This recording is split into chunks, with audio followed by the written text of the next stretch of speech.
A lot of this isn't going to make sense to you, and I'm sorry about that. I'm just going to start at the beginning, with the house.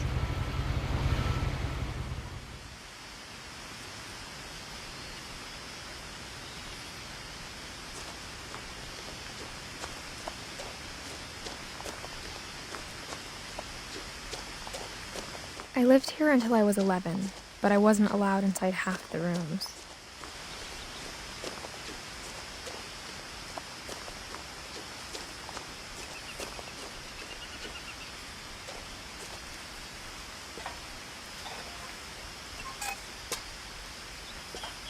Inside the mailbox were bills from 7 years ago, marked urgent, open immediately.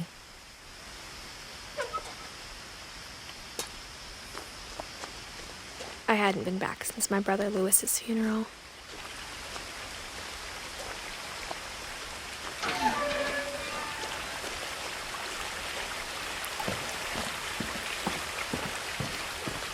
In her will, my mother left me a key but didn't tell me what it unlocked. Maybe she thought I'd know, or she thought that the mystery would be enough to bring me back.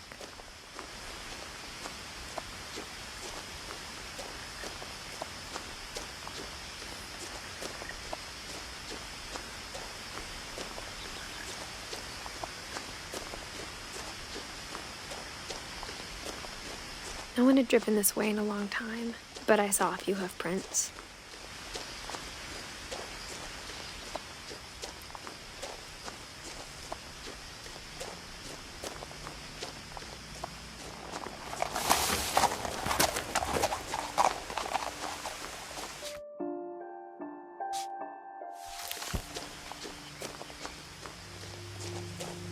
The truth is, even after I inherited the house, I never thought I'd come back to it.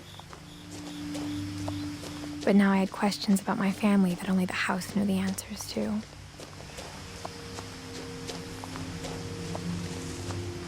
The house was exactly like I remembered it, the way I'd been dreaming about it.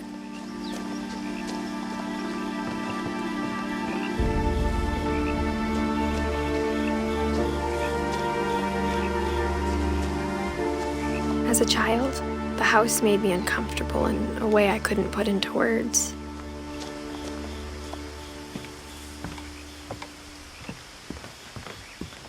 Now, as a 17-year-old, I knew exactly what those words were.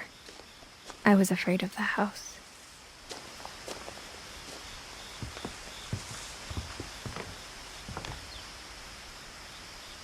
I hoped the key might unlock the front door. It didn't.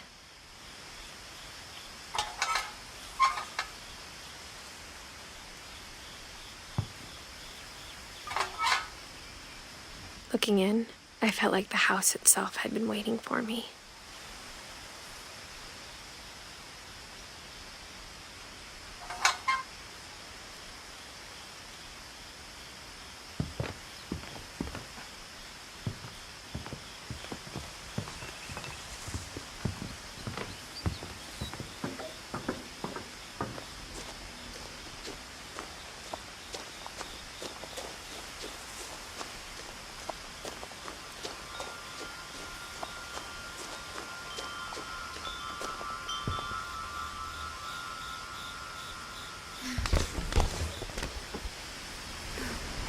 Crawling through the doggy door used to be a lot easier when I was 11.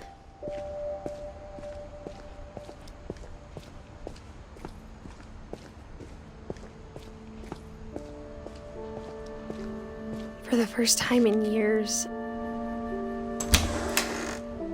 I felt like I was home. But instead of a family, there were just memories of one. Like how after Lewis started working at the cannery, we all got sick of eating salmon, except our cat, Molly.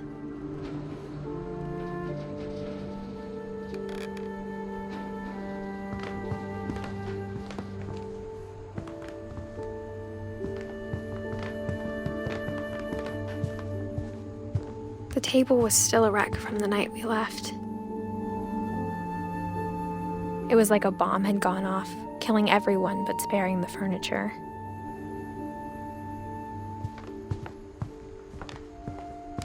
Nothing in the house looked abnormal.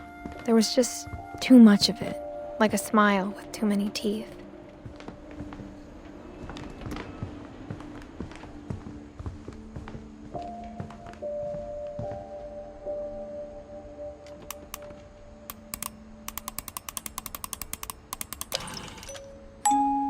Great-Grandpa Sven built a music box for Barbara, along with the rest of the house. Mom always told me to stay out of the basement, so I wasn't too surprised when the key didn't fit.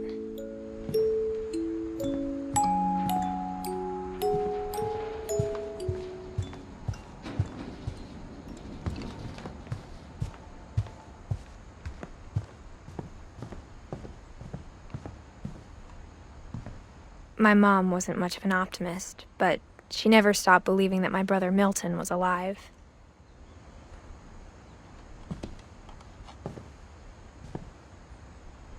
A lot of things got left behind in the whirlwind of that last night.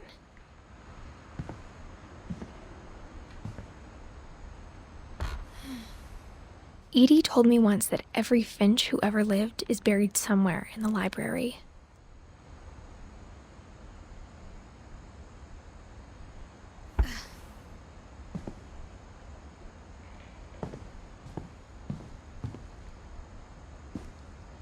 After Milton disappeared, Mom sealed up all the bedrooms. Then Edie retaliated and drilled peepholes.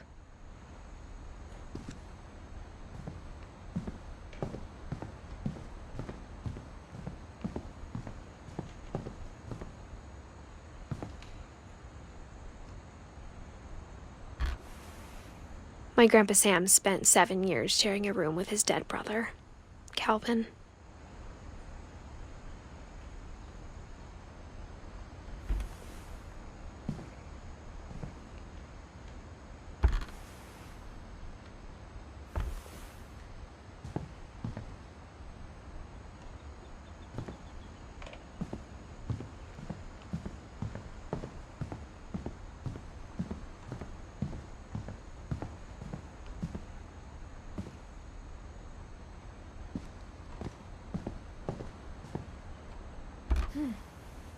Barbara was a child star for 2 years, until America grew out of it.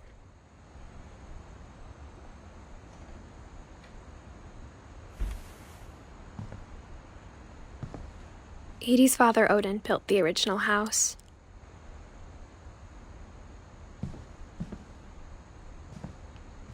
Whenever people ask me about my family, the first thing they always want to know about is Barbara.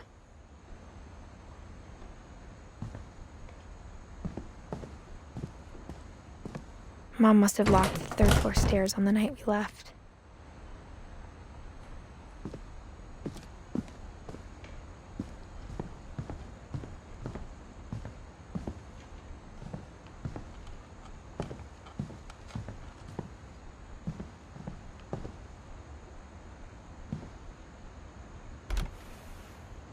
Molly always seemed like a girl I could imagine being friends with, if she hadn't died in 1947.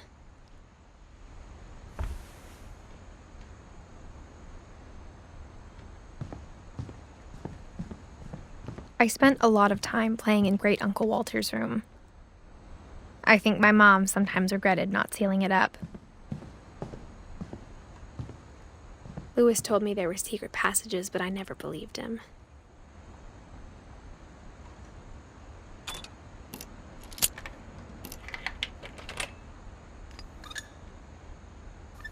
Turns out, my mom was really good at keeping secrets.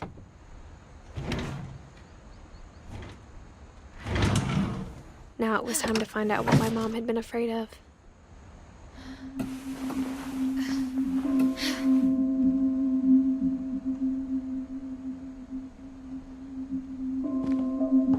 Reading this, maybe it sounds like I had a plan, but I had no idea what was behind that door.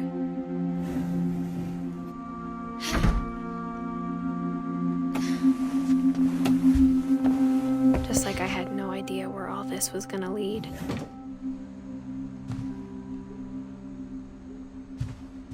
I grew up looking at Molly's room through the peephole.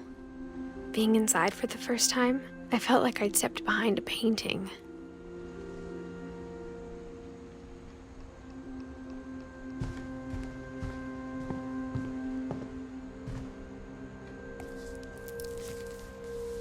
December 13th, 1947. Dear Diary, I'll be gone soon, but I wanted to tell somebody about what's gonna happen.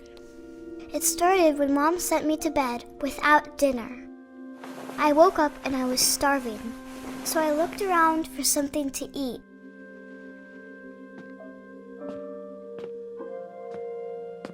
The gerbil food was dry, but I didn't mind it.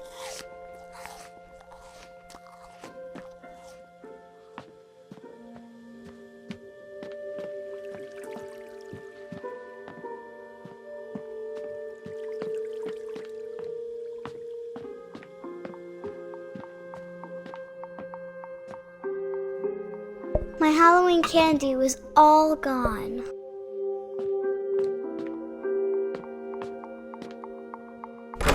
Mom, can I come out now? Sweetheart, it's late. Go to sleep.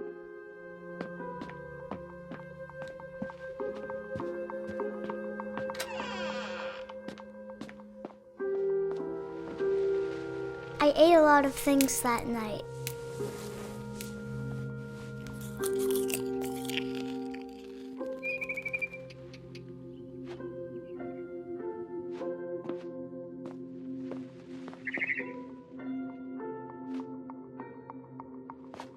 I kept eating and eating.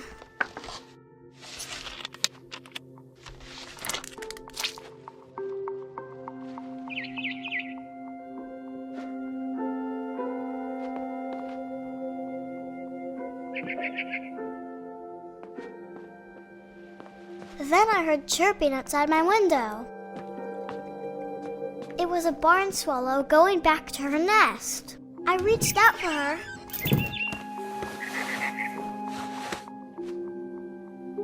And suddenly, I was a cat.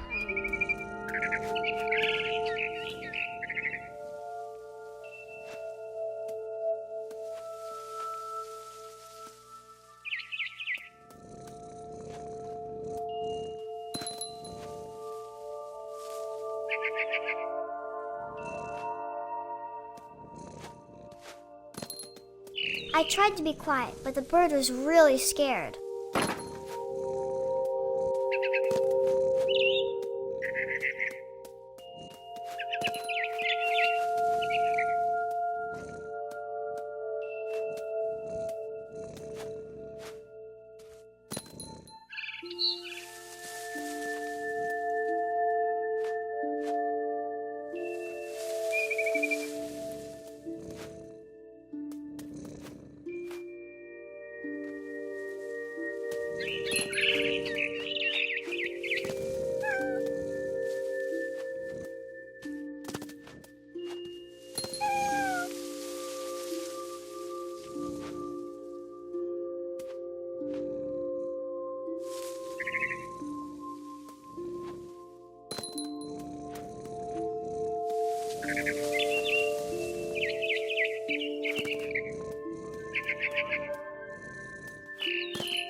I jumped and I almost got her.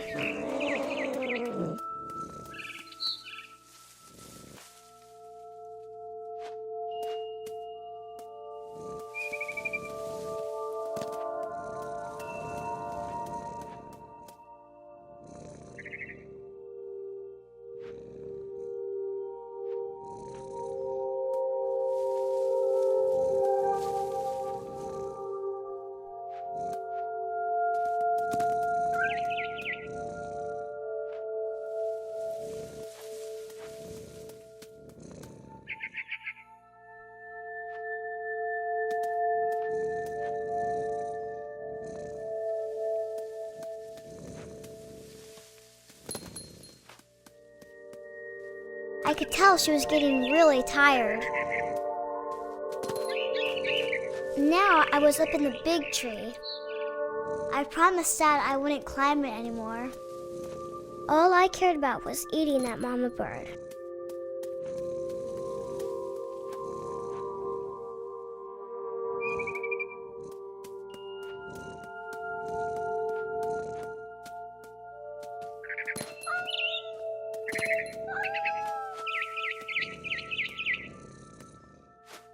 I gobbled her up.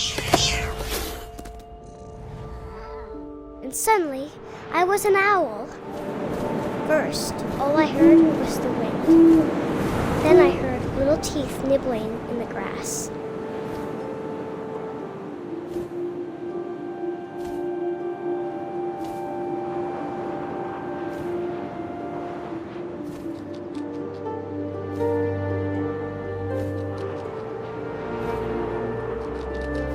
Rabbits.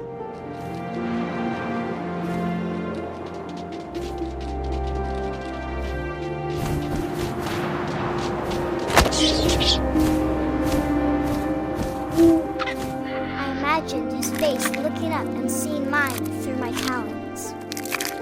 I swallowed him up, and I didn't chew one bit. Then I flew off to find something bigger.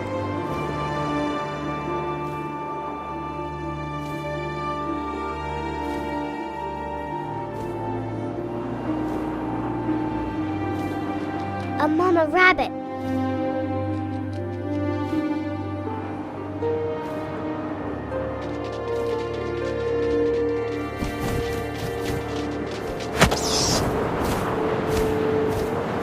She was almost too big to carry. I started choking, but I couldn't stop eating. And suddenly, I was a shark.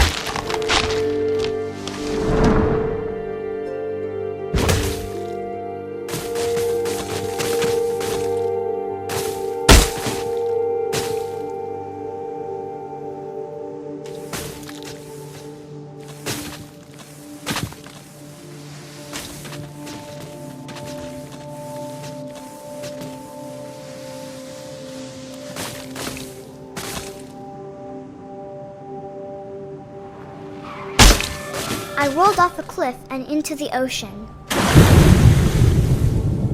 Now, I was hungrier than ever.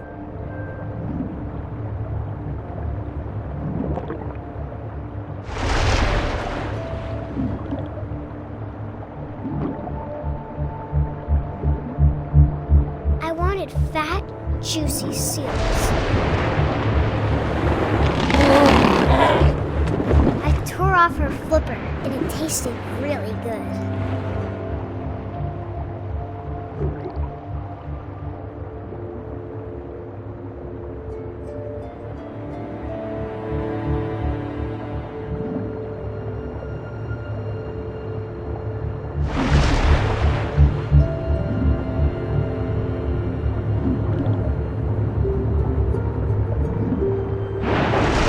I grabbed on tight.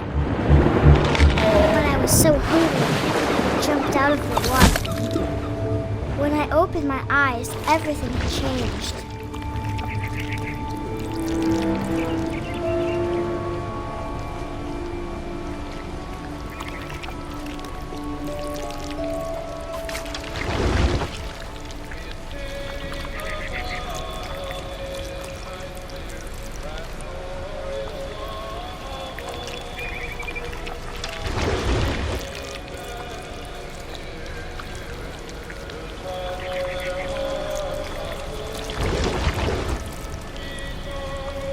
Now I was a monster, and I smelled people everywhere.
stopped, but also I didn't.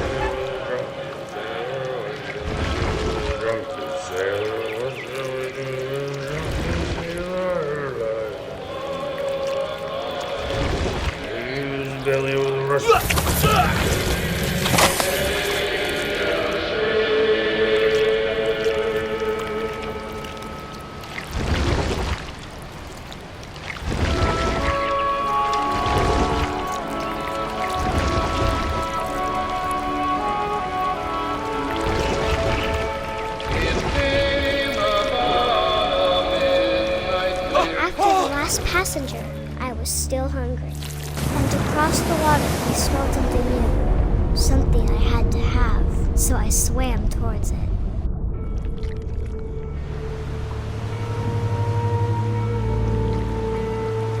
I slithered onto the sand, and the good smell went into an old pipe.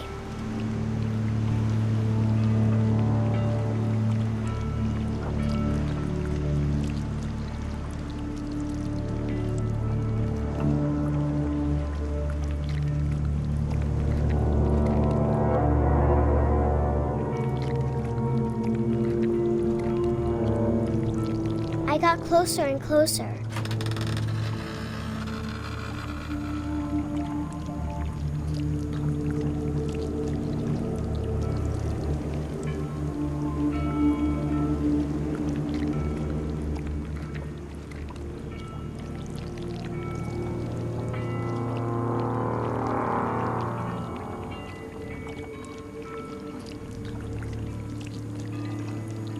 All of my stomach started growling.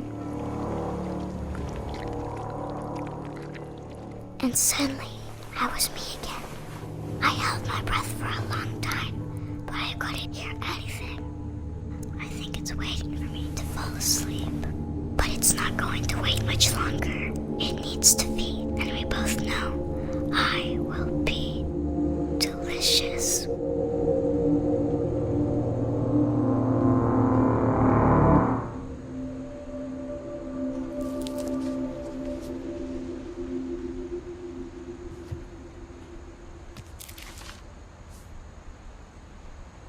I'm not sure if I believed all of that, but I'm sure Edie would have.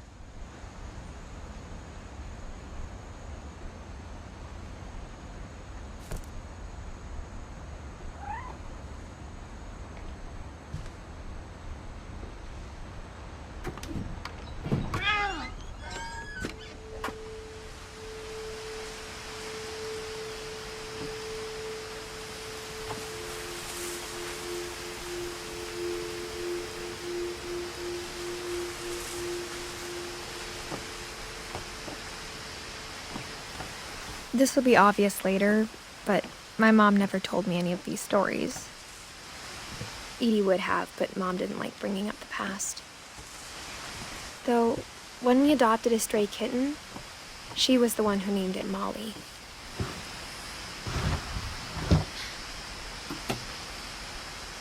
I spent a lot of time in Great-Grandma Edie's room.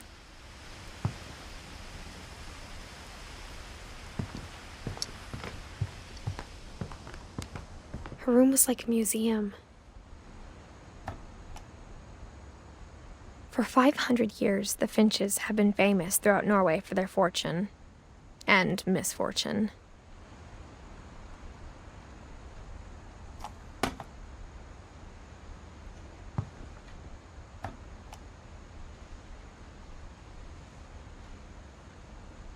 Odin Finch buries the latest victims of the family curse, his wife Ingeborg and their newborn son, Johan. On January 7th, 1937, he set sail with his family and his house, hoping to leave the curse behind. But 40-foot waves off the coast of Washington send the house and Odin to the bottom of the sea. Odin's daughter Edie, with husband Sven and baby Molly, step ashore on their new home, Orcas Island. Odin Finch is the first to be buried in the new family cemetery. His daughter Edie is already dreaming of a new Finch house.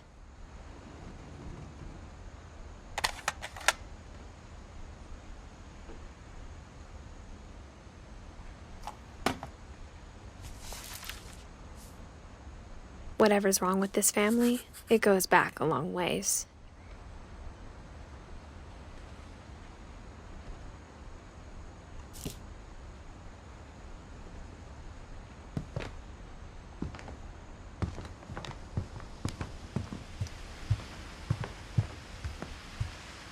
Edie gave a big interview about a mole man living under the Finch house. My mom was furious.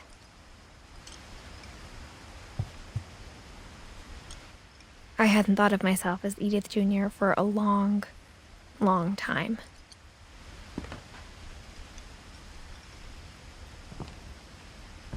One summer, they evacuated the island, but Edie refused to go. For a few weeks, she was a celebrity.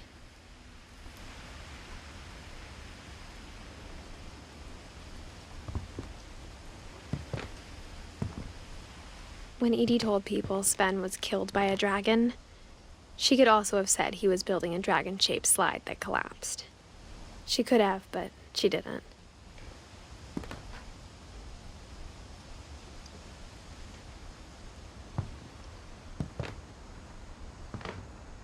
Even in her 90s, sometimes Edie seemed a lot younger than my mother. The only trace Grandpa Sam's first wife, Kay, left on the house was the pink bathroom. It was a pretty big trace.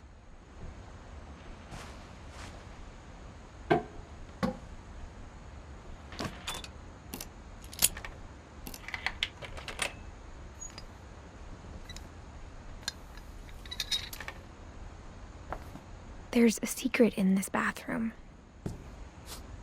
It's in the last place you would look. It isn't in the cupboard. It's hidden in this book.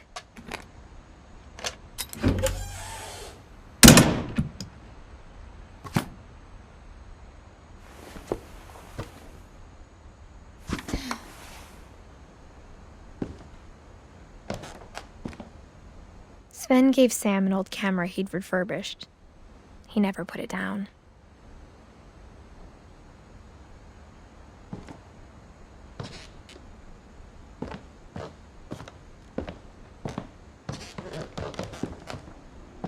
From the paintings on the wall, it was clear my brother Milton had been here before me.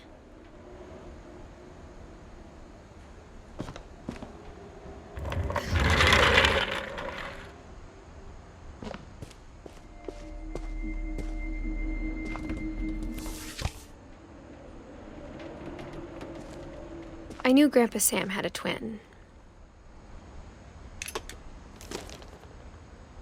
And that he never talked about him.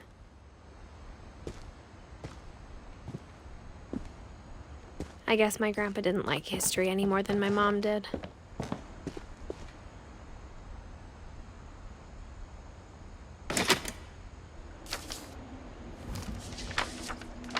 How I Want to Remember My Brother by Sam Finch.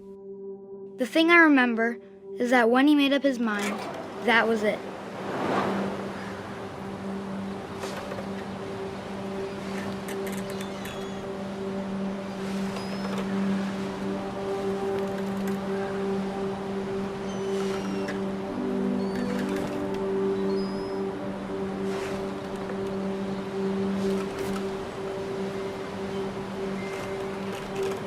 My brother said he'd die before he ate another mushroom.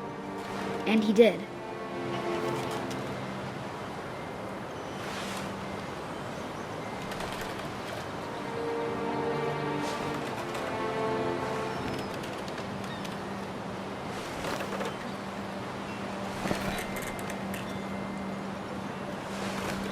At Barbara's funeral, we swore we'd never be afraid again. And he wasn't. I think Calvin always wanted to fly. Sam! Calvin! Dinner's ready! Coming! But that day, he finally made up his mind to do it. I told him going around was impossible. Maybe if I hadn't said that,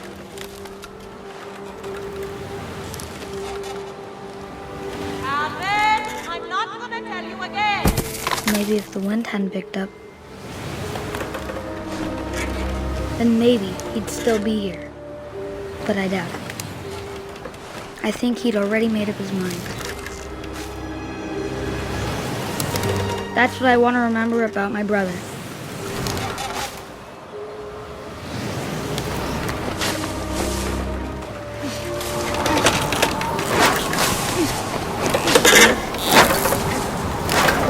The day he made up his mind to fly, and he did.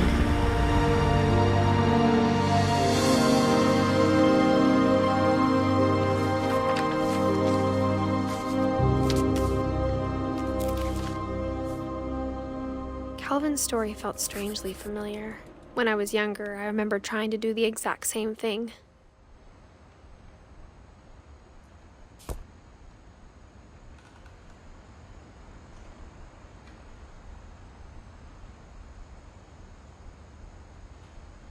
After the funeral, Edie roped off Calvin's half of the room.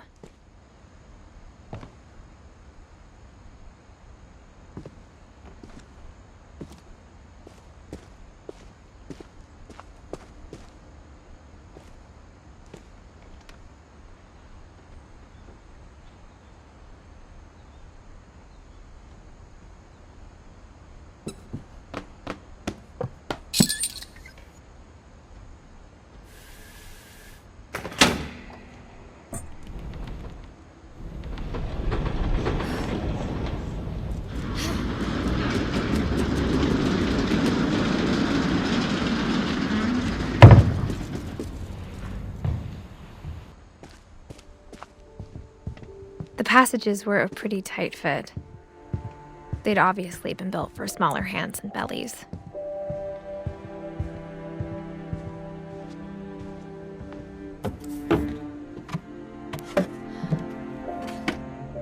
Growing up, I always thought of Barbara as a child star.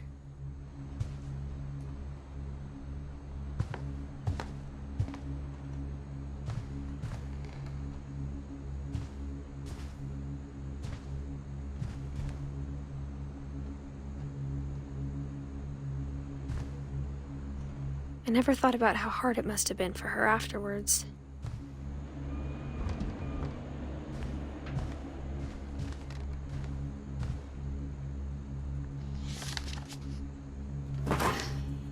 Of all the stories people wrote about Barbara's death, I'm surprised Edie saved this one.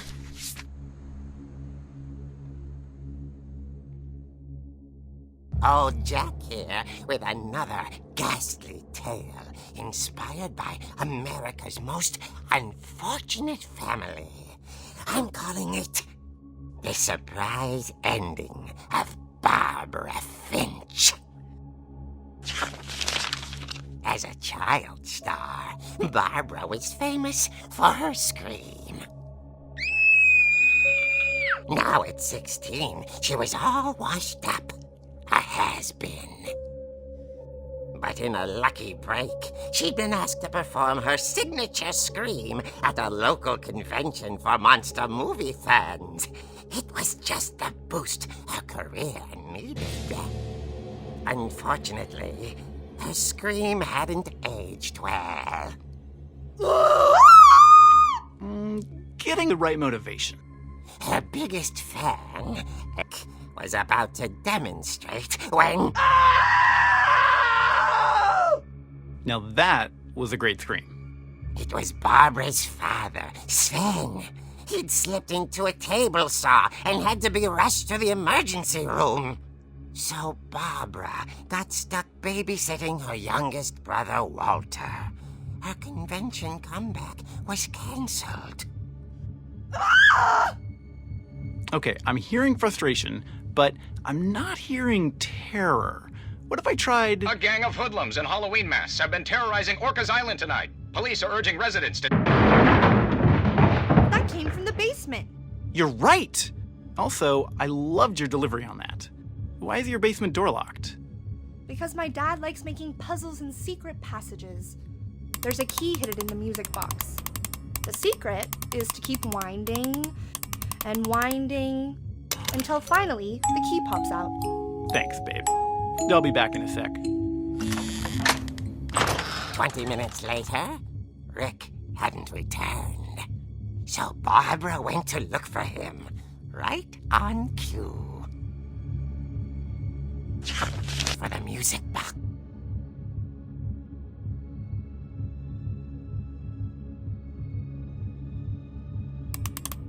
And as she wound the key, she listened for Rick, but the house was silent.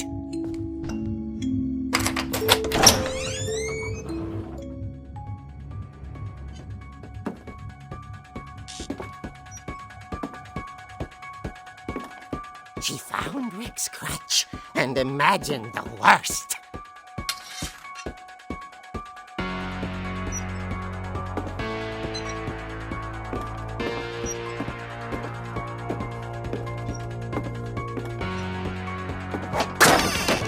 The gang's leader is the infamous Hookman killer, Dr. Carl Hamill, who impaled and then ate his family 10 years ago tonight.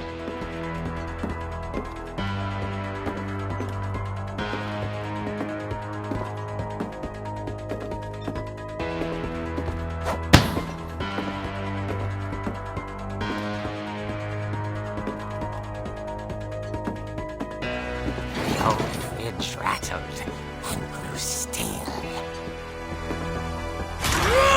Oh dear!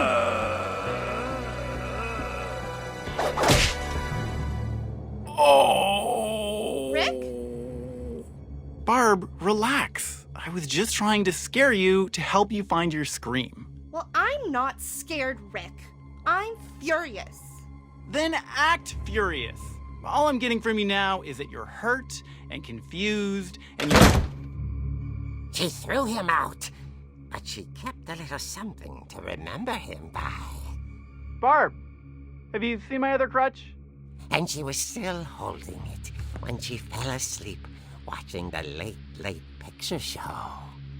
Hours later... Barbara! Walter, what's going on up there? Ah!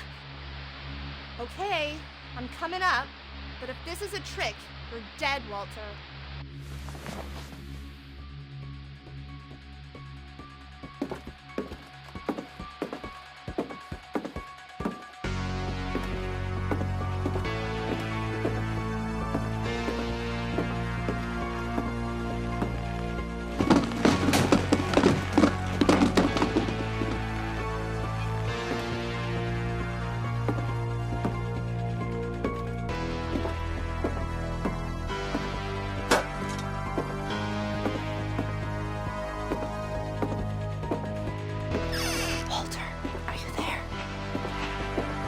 Walter had vanished, but his bedside radio was still on. Orcas Island police describe the man as 6 feet tall, with a steel hook for a hand. Residents are urged to lock all doors and windows and notify the police of any suspicious activity. Barbara turned, saw the hook man, and was speechless. He was quite smashing.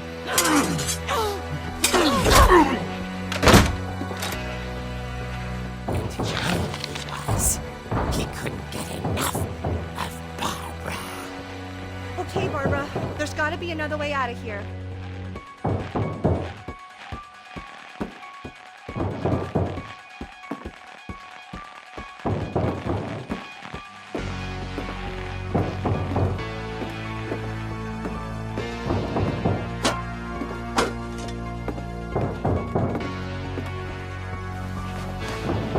That night, she played her part beautifully.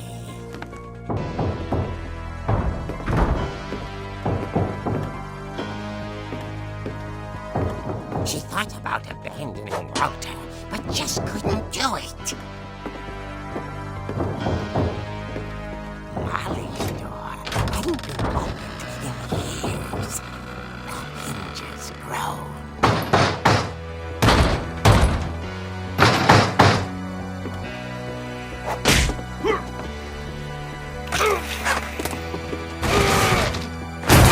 He wasn't moving, but she sensed the story might not be over yet.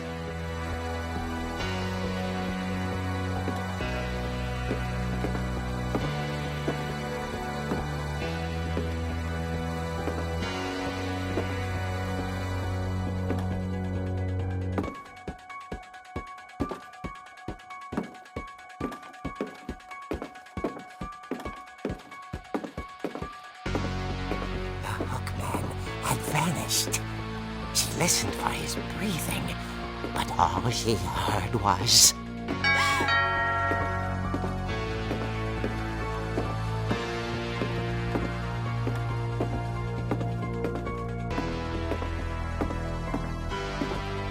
Someone at the door was dying to speak to young Barbara. At the door, she heard whispering. It was coming from inside the house.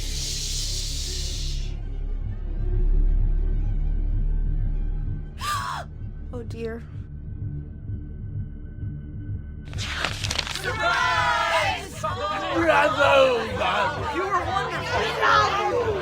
monsters had come to surprise her. For Barbara, it was a dream come true. Then she saw what kind of monsters they were, and she realized what was about to happen. She was going to be famous. And with her final breath, Barbara Finch gave the performance of her life.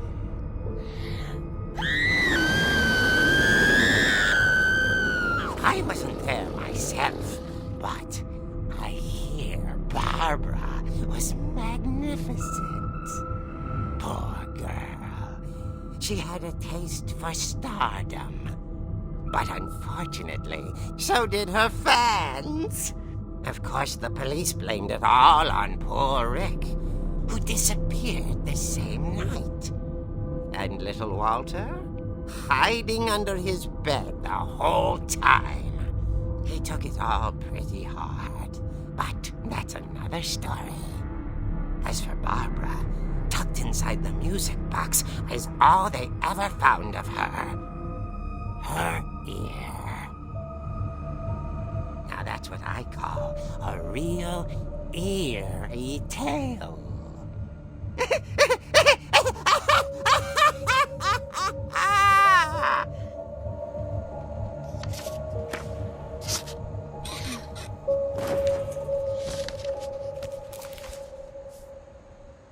Edie told me all Barbara wanted was to be remembered, as absurd as that comic was. Maybe what Edie saw was a happy ending.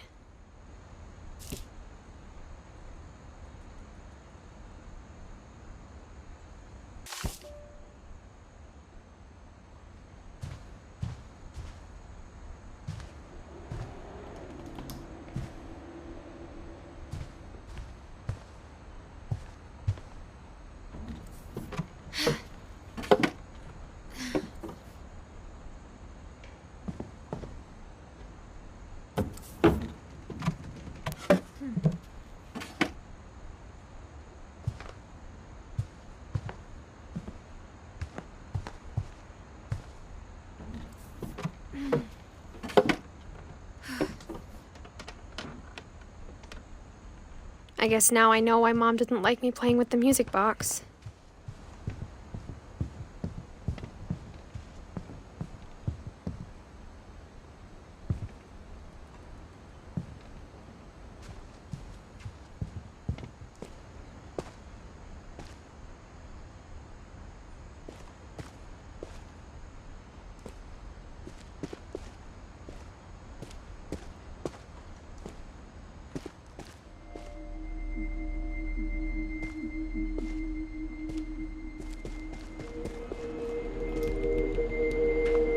It's funny.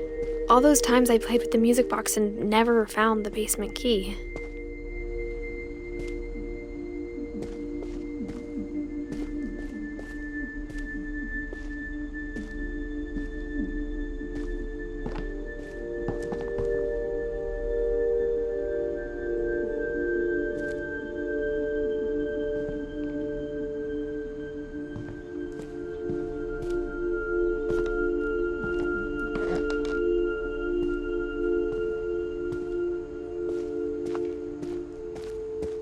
Mom said Grandpa Sam enlisted at 18 and never set foot in the room again.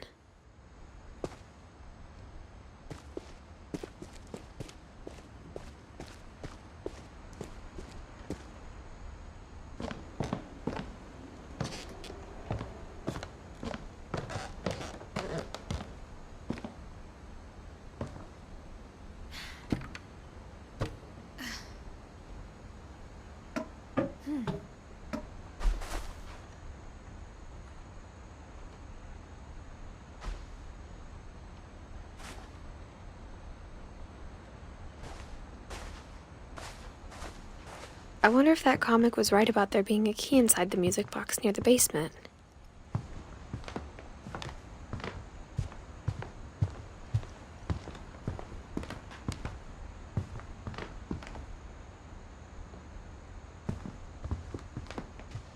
Louis died a week before we left, but Edie had already started to memorialize him.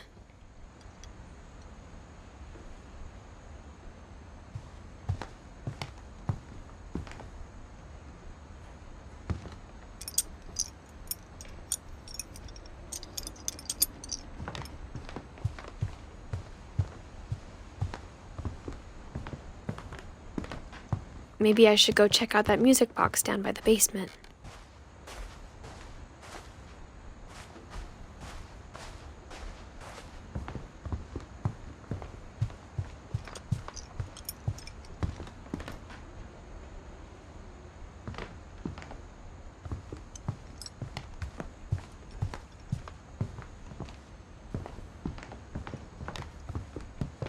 If I keep winding the music box, maybe a key will pop out like it did in the comic book.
Mom said the basement was off limits, unless I wanted another tetanus shot.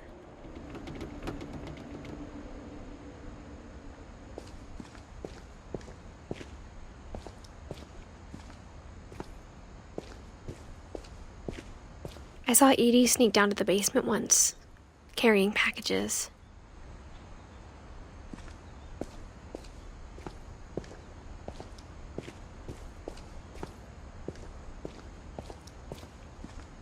I thought maybe she was hiding presents. It turned out she was hiding a lot more than that.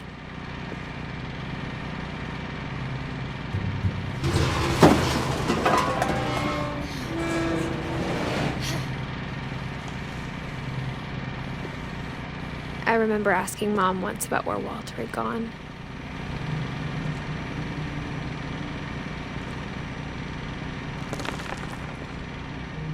She said after Barbara died, he got as far away as he could.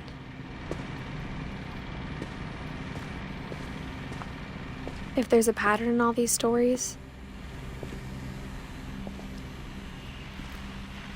I think it's that none of us has gotten very far.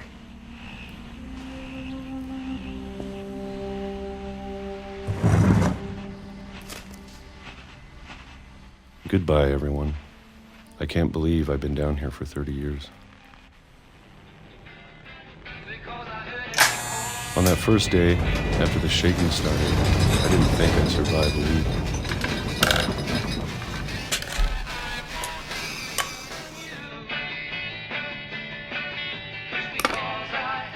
But after a few days, I settled into a routine. That's what kept me sane. Having a schedule, living for today. I always expected to be dead tomorrow. But if you wait long enough, you get used to anything.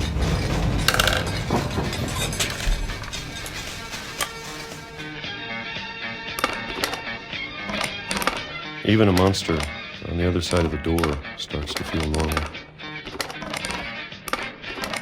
Almost friendly.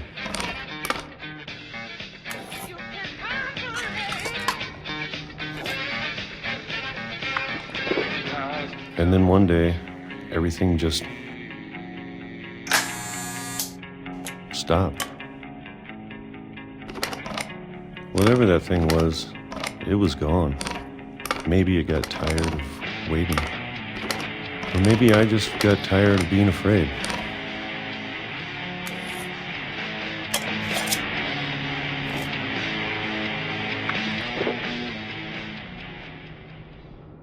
It's been a week now, the longest in 30 years. I'm done waiting. I have to leave while I still can.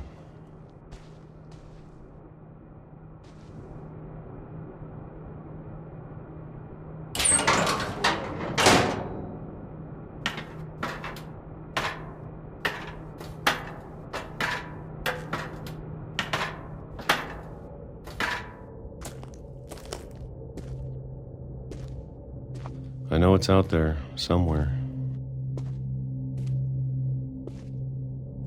Whatever killed Barbara and Molly and Calvin. Maybe this is all a mistake. But I need to stop living the same day. Even if it kills me.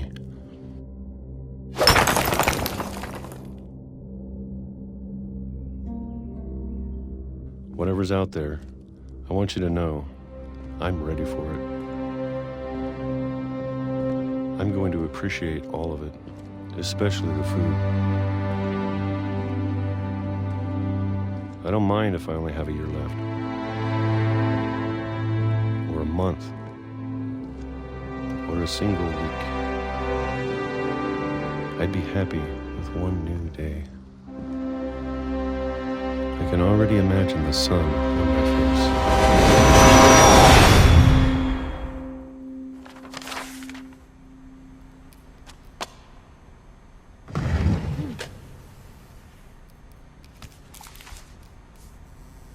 Walter died when I was 6. I can't believe my mom never told me he was down here.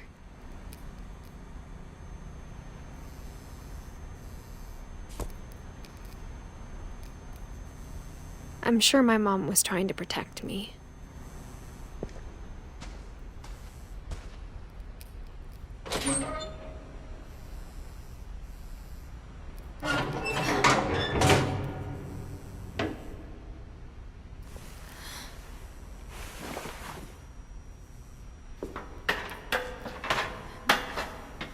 Maybe she was afraid I'd end up like Walter. But if she never told me about an uncle under the house, I can only imagine what else she was hiding. I don't want to make the same mistakes she made. trying to bury something that's still alive. Now that there's only one of us left, or maybe two, I thought it was time I heard the stories for myself and found out what happened to everyone else. But now I'm worried the stories themselves might be the problem.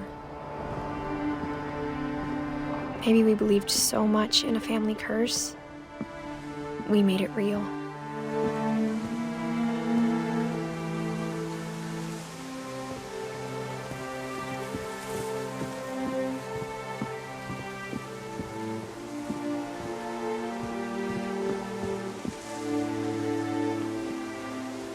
I don't know if I should even be writing this.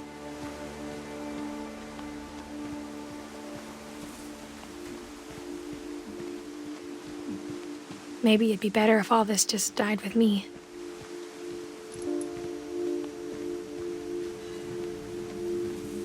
But I thought you should know about your family.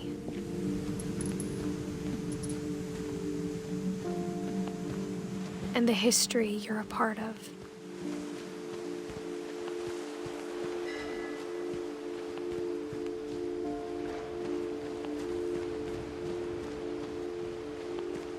Though to be honest, I feel as lost as you probably do right now. I think the people in these stories believed them, for what that's worth.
And when you look at the house, that history of imagination and stubbornness and madness, any of it seems possible.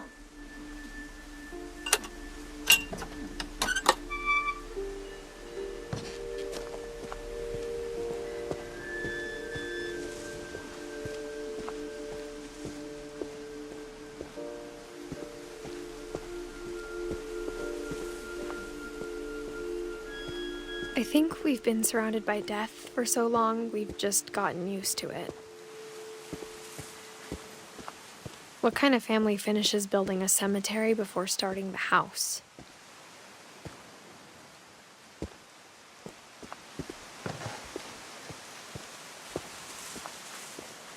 It's embarrassing for me to admit this, but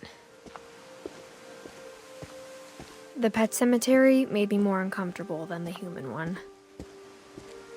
3 of the gerbils were mine, and 2 had been my fault.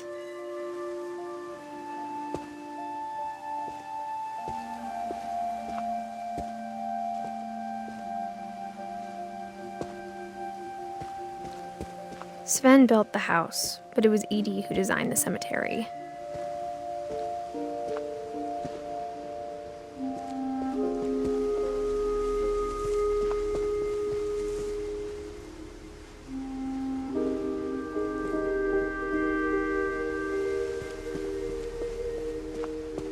I'm sure Odin's monument had been Edie's idea. My mom was always trying to move on, but for Edie, the past never went away.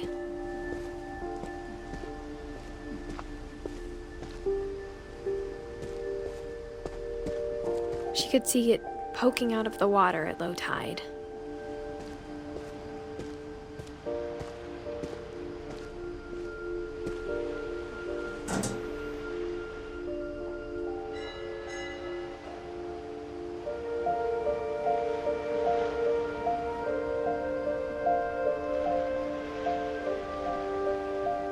Edie said she dreamed about the old house every night.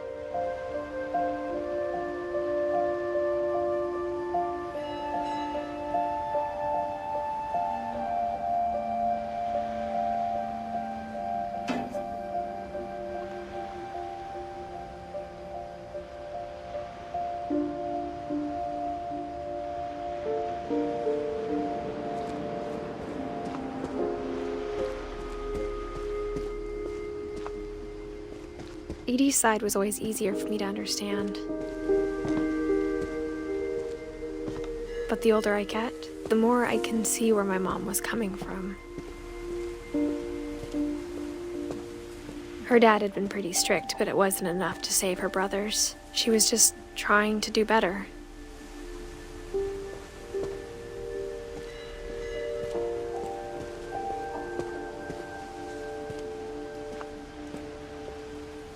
She lost 2 of her brothers, just like I did. I get why she tried so hard to protect us.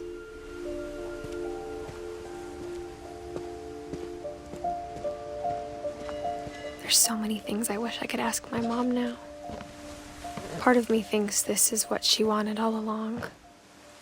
For me to come back someday and find everything out for myself.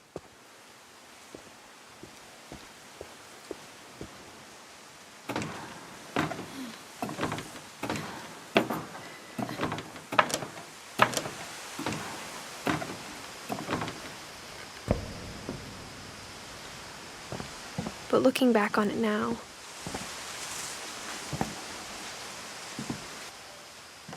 if she told me there was going to be so much climbing, I never would have come when I was 22 weeks pregnant.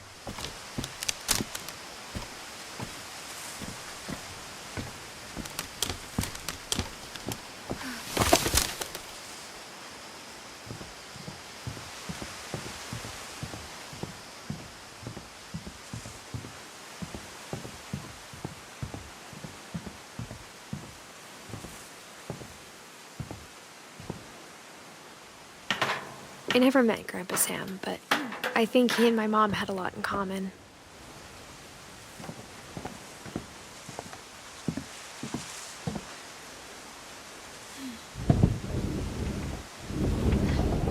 They were both pretty intense.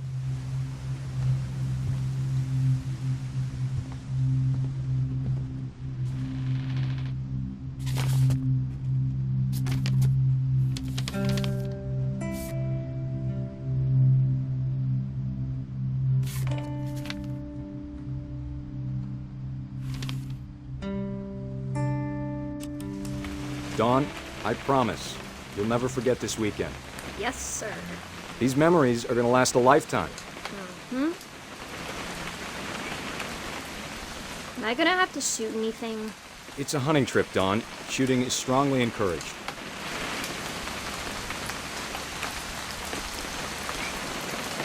What?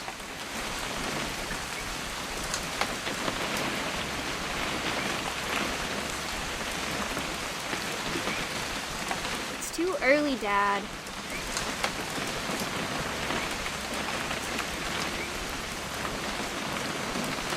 Okay.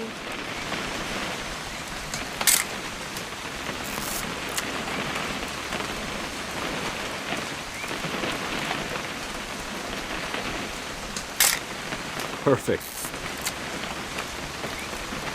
It's gonna rain the whole weekend, isn't it?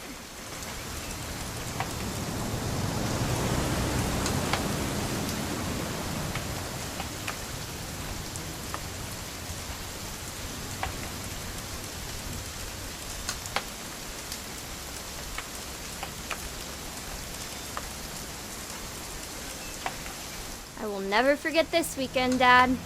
That's the spirit. Okay, got it. I'm gonna take some pictures, okay? Just be careful. That camera's older than you are.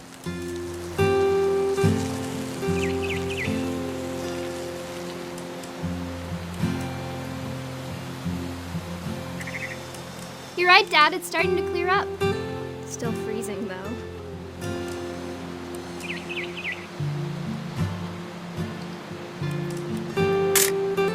Aw.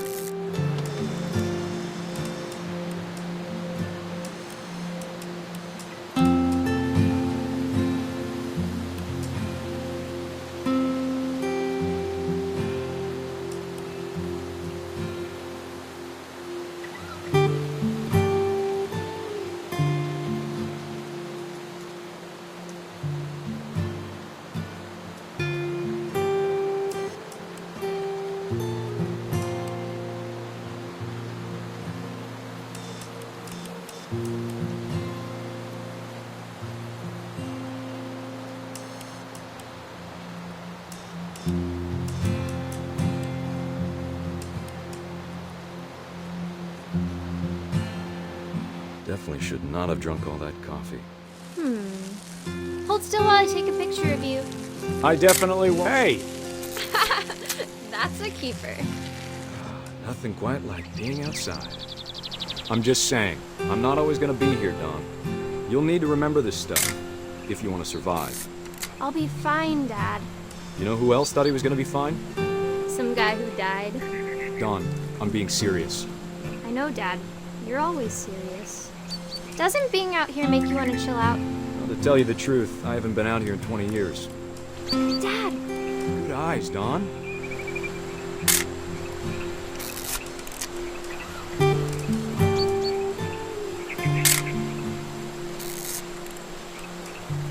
Before you take the shot, let me get a picture of you.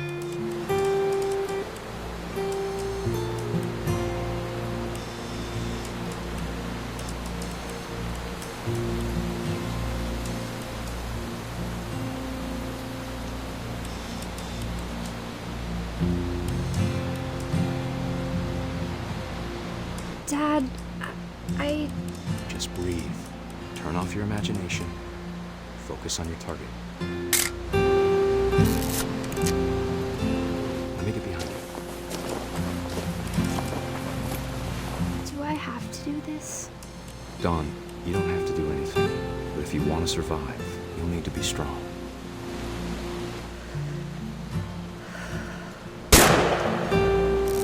Great shot, Don!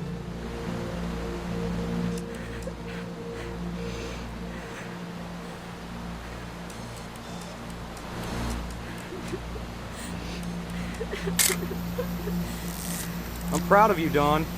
Always remember that, okay?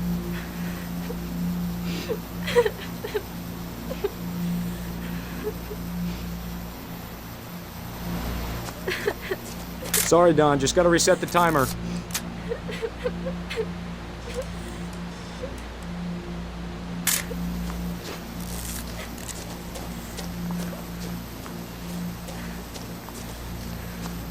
Dad, it's twitching. I think That's it's totally normal, Dawn. Just focus on the camera. Try not to think about— Dad!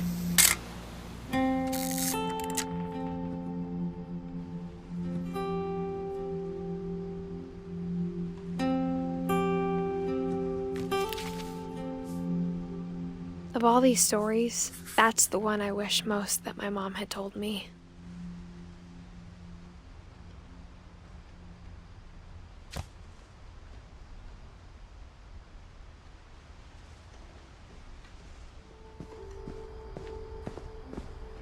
I can't imagine my mom ever writing poetry, and yet... A poem for Gus, who always said the wedding was a bad idea. Our father never hit us kids, at least not very hard, before the day my brother said with teenage disregard that he'd be dead before he'd see a wedding in our yard.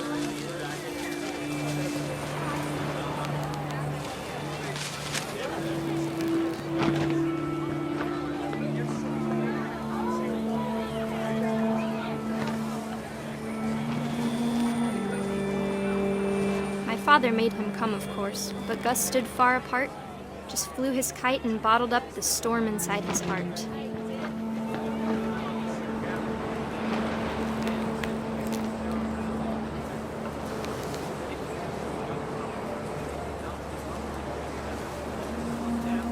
I tried to talk him out of it, but though he'd never met her, we don't need a stepmom, were the words that I now pronounce you husband and wife.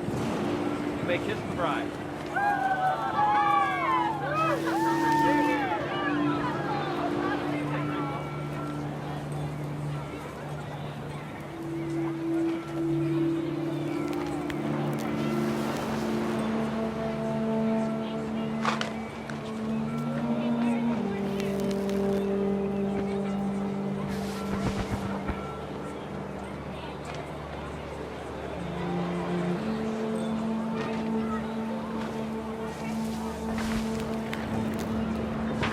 When the time for photos came, Dad ordered him to come here.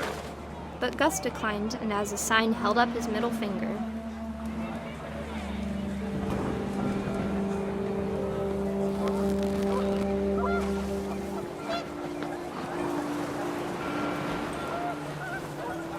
The wind picked up, and panicked geese appeared and quickly went. But all the humans did that day was go inside the tent.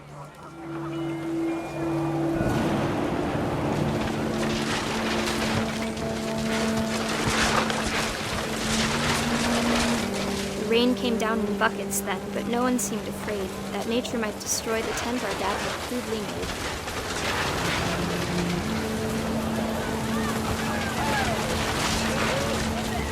The thunder sounded much too close and full of angry power, but all my father said to this was, "Make the music louder."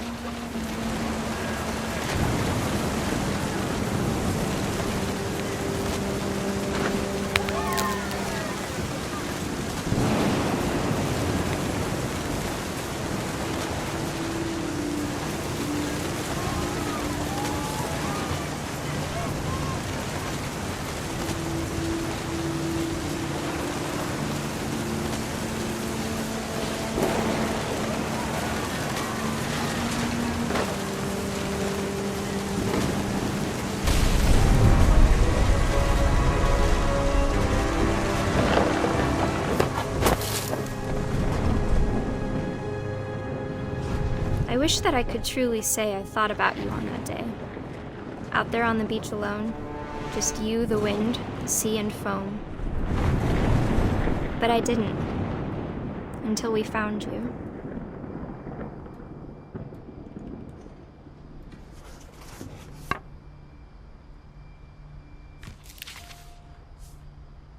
She never talked about him, but Mom told me once if I was a boy, they were going to name me Gus.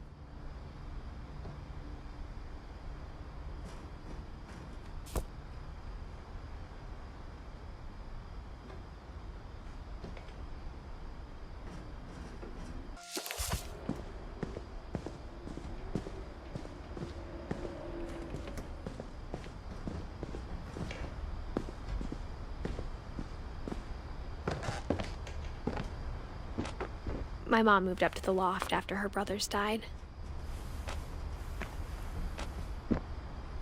At the time, it was as far away as she could get.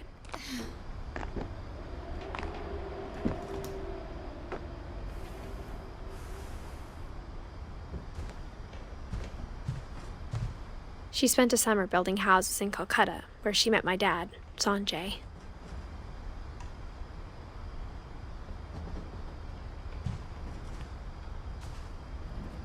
My mom moved to India a week after graduation and got a job teaching English.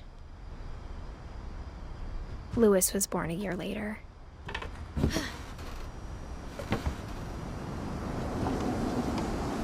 When my dad died, I don't think Mom knew where else to go. I'm sure Edie was happy to have her back.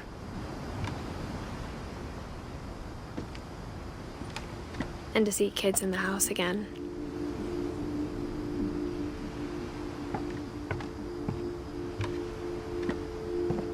The house had to get a little bigger, but Edie was used to that.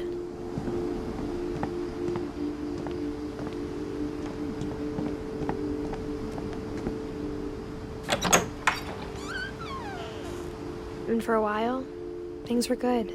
Almost normal. But it didn't last.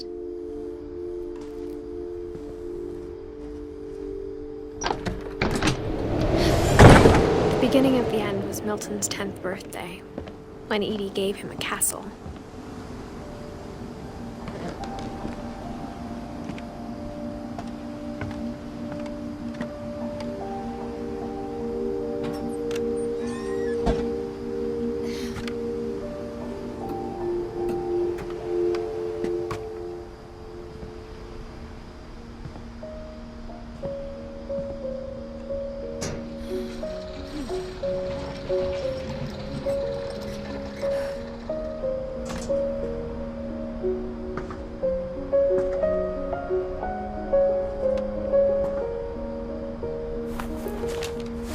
Milton Finch in The Magic Paintbrush.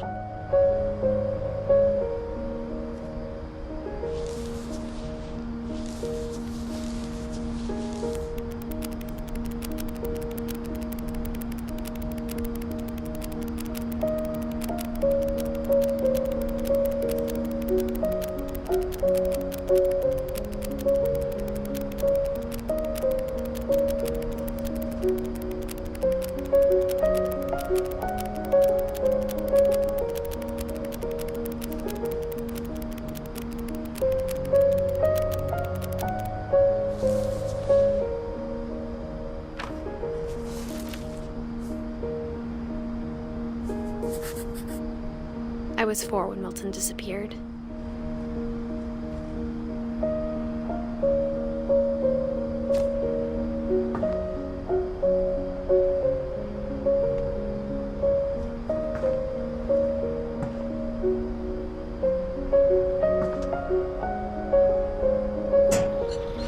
Mom spent months searching for my brother. Then she sealed the doors.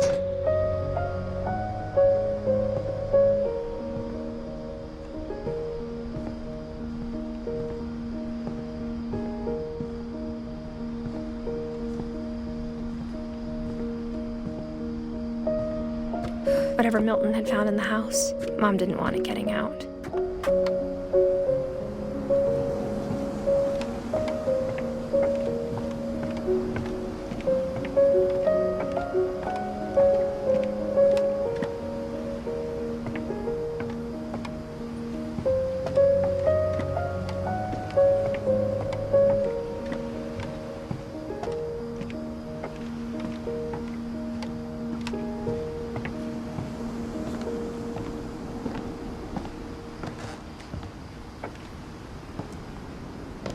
Mom definitely blamed Edie, but I think Louis blamed himself. After he graduated, he just spent more and more time in his room, until Mom got him a job at the cannery.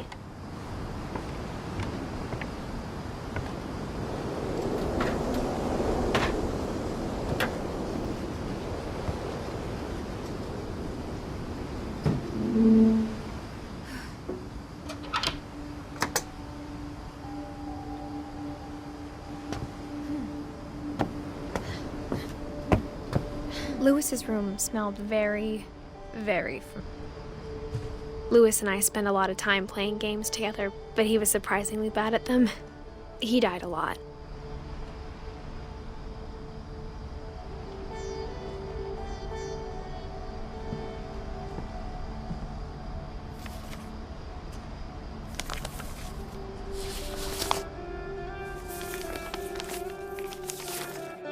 Dear Mrs. Finch, as Louis's psychiatrist, I can understand your desire for an explanation. As I see it, the trouble began in January, shortly after we convinced your son to seek treatment for substance abuse. Newly sober, I believe Louis first noticed the monotony of his daily life.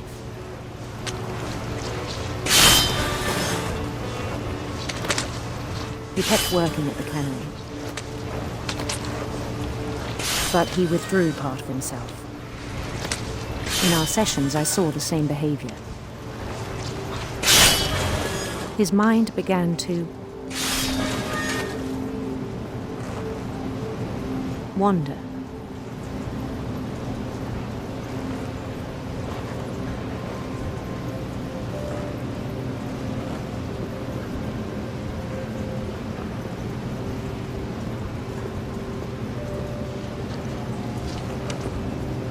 I asked him to describe it.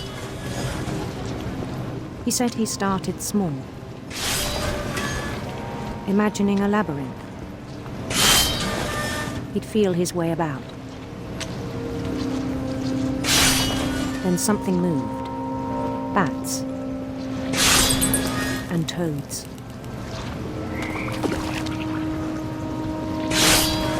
And things that have not names. He knew it was all in his head.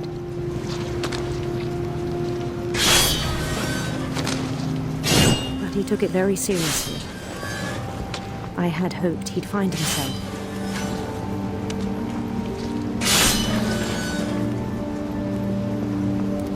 But he found something more.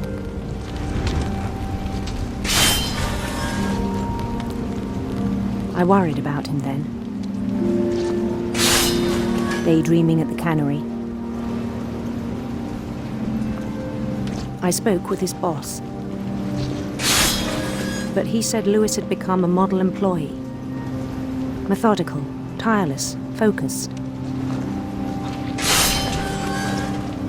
Like a whole new Lewis. So I let him go on.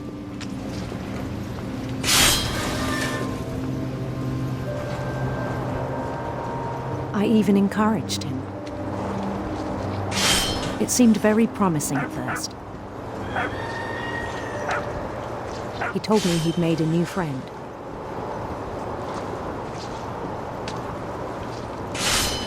On the edge of a city he named Lewis-topia. He built the city up slowly, brick by brick. Then he made musicians.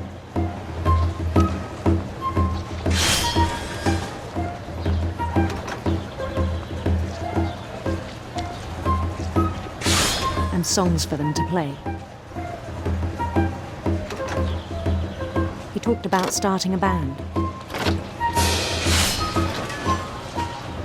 And he was always humming something.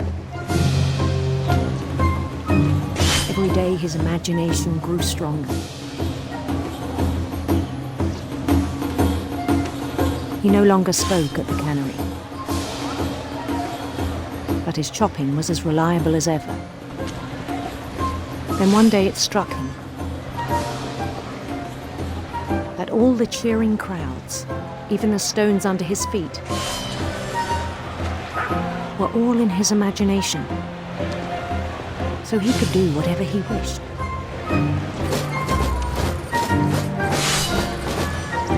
He held an election for mayor, and he won. They begged him to stay, but his mind was already wandering. It became a game for him.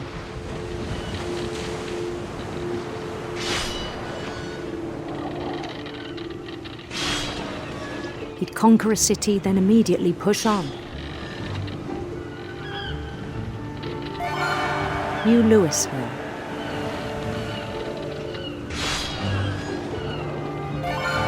St. Louis. He started drifting away from our reality.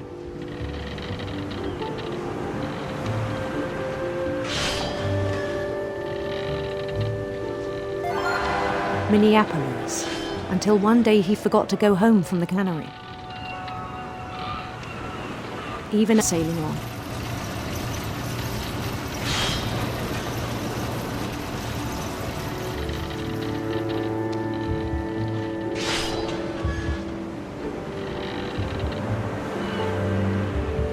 In Lewisburg, he heard rumors of a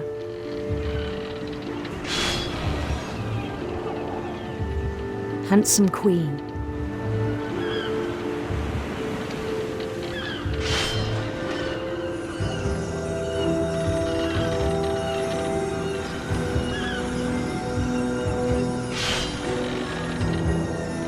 The queen was on her own quest for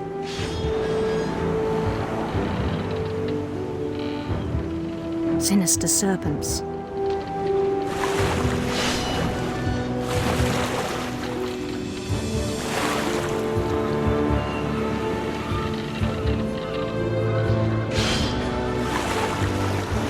followed the sound of her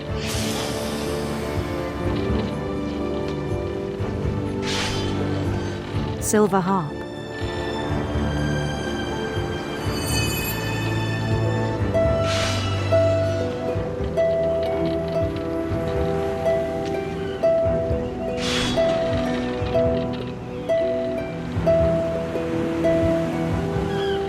His chase led him to a golden palace east of the sun and west of the moon.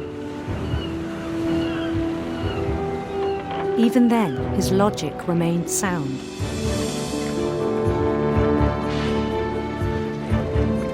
He knew the world was all in his imagination.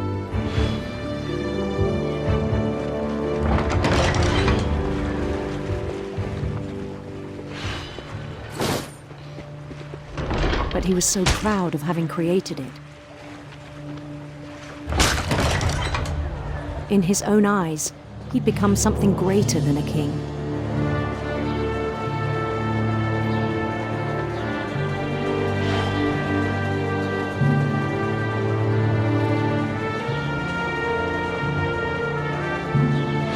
For someone who'd never known success in the real world, I think it was overwhelming.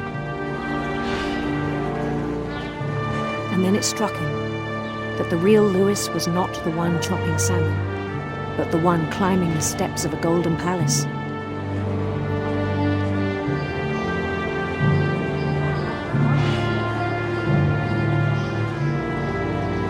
My imagination is as real as my body, he told me. It was hard to argue with him.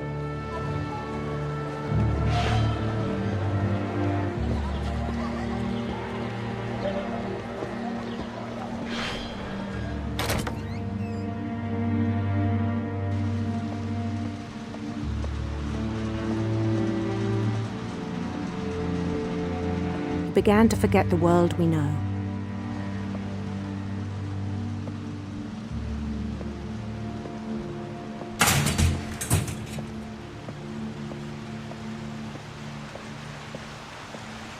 I think it pained him to remember Lewis, the cannery worker.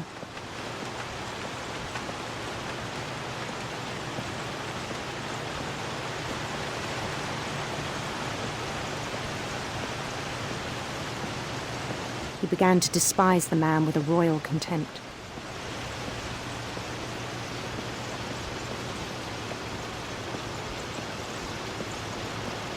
I still thought I could save him.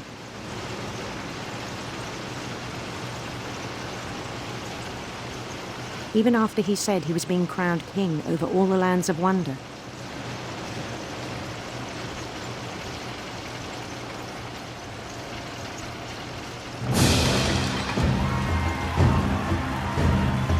The palace would be packed with his companions.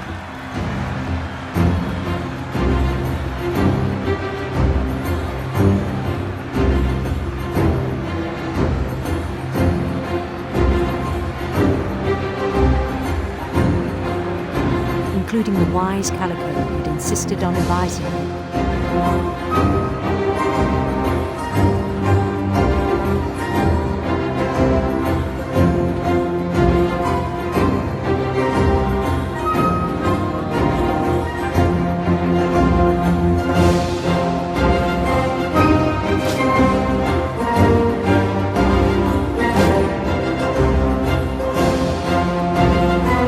His queen waited, holding his crown.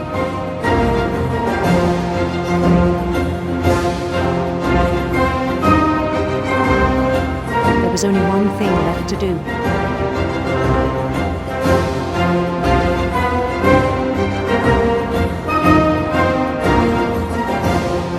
Bend down his head.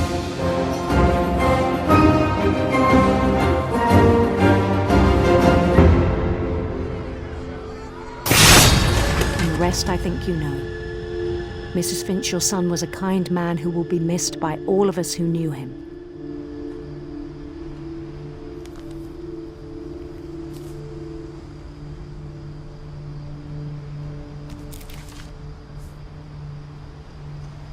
My brother was really cool. I wish you could have met him.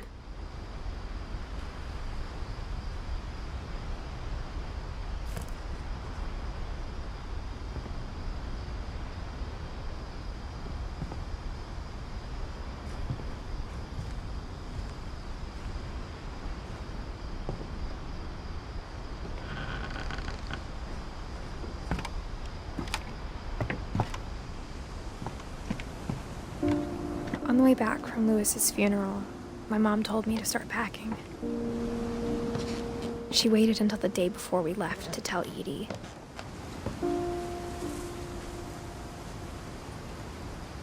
I'm not sure if she wanted to make it easier or harder.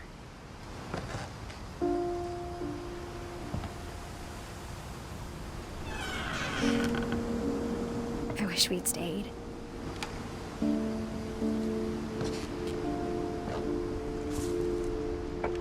But I understand why we left. My mom ended up leaving everything behind.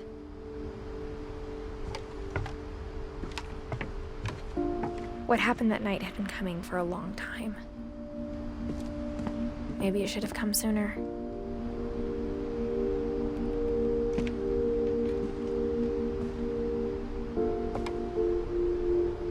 But it had to end one way or another. All that's left now is to tell you about that last night.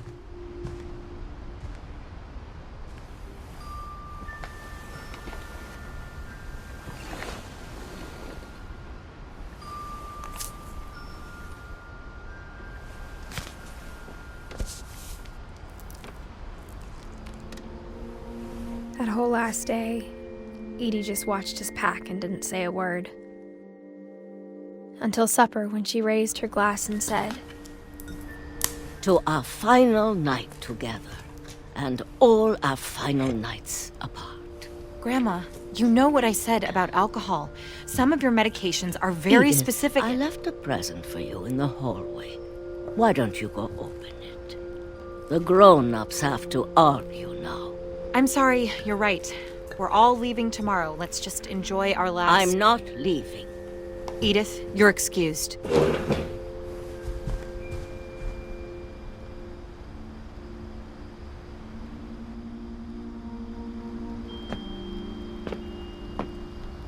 The power had been shut off that morning, but Edie always had plenty of candles.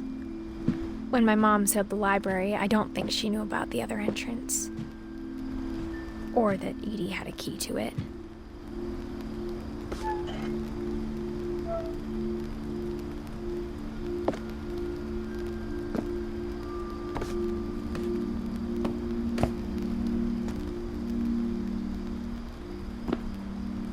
That thing you're afraid of isn't going to end when you leave the house. Edith has a right to know these stories. My children are dead because of your stories. I think it's best if Edith and I leave tonight. We'll have the nursing home send a van for you in the morning, okay?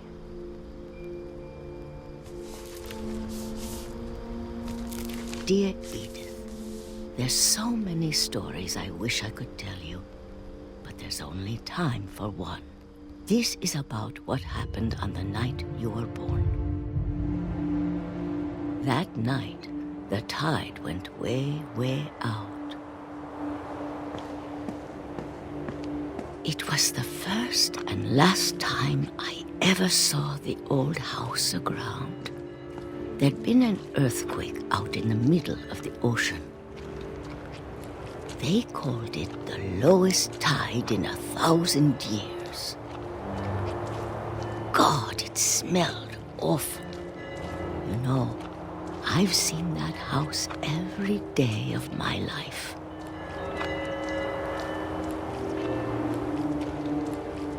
But I never thought I'd go back to it. When the fog rolled in, I lost my way.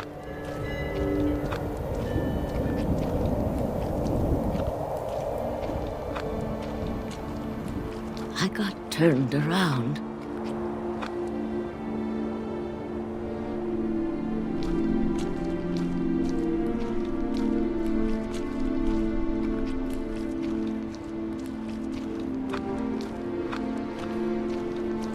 For a while, I wondered.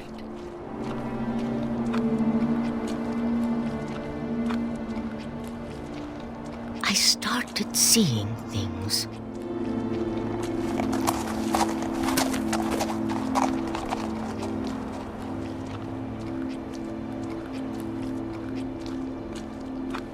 Things I'd forgotten had ever existed.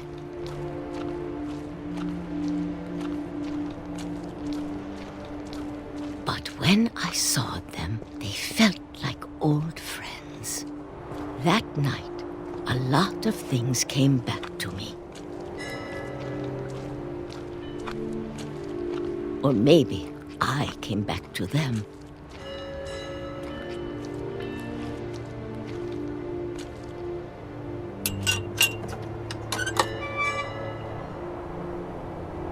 Things I can't explain, but that I need you to try and... Edith, what are you doing in here? It's mine. Edith! Mom, you're gonna rip it! Let go!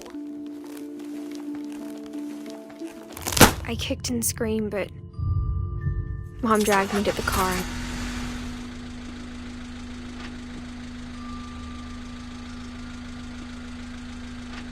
I never saw Great-Grandma Edie again. The next morning, the band came to pick her up, but she was already gone. After that, we moved around a lot.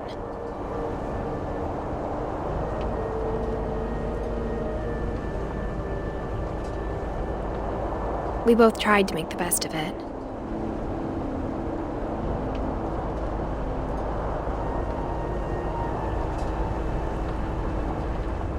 A few years went by.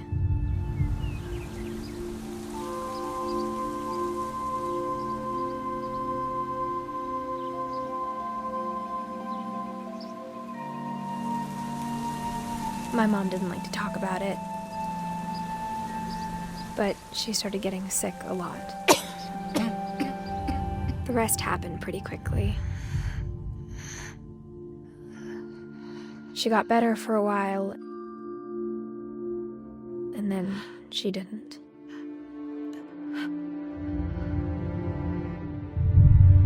And then I was alone. The last Finch left alive.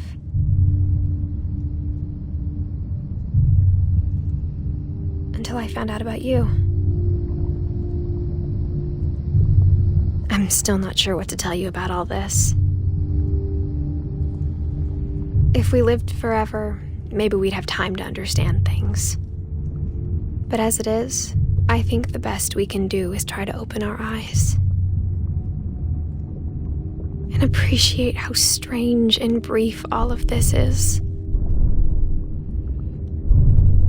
This journal was supposed to be for you.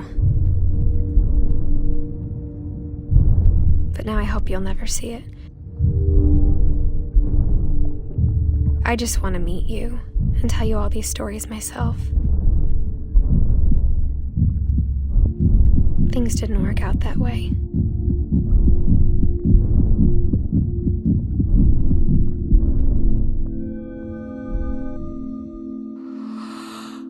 This is where your story begins. I'm sorry I won't be there to see it. It's a lot to ask, but I don't want you to be sad that I'm gone. I want you to be amazed that any of us ever had a chance to be here at all. Good luck.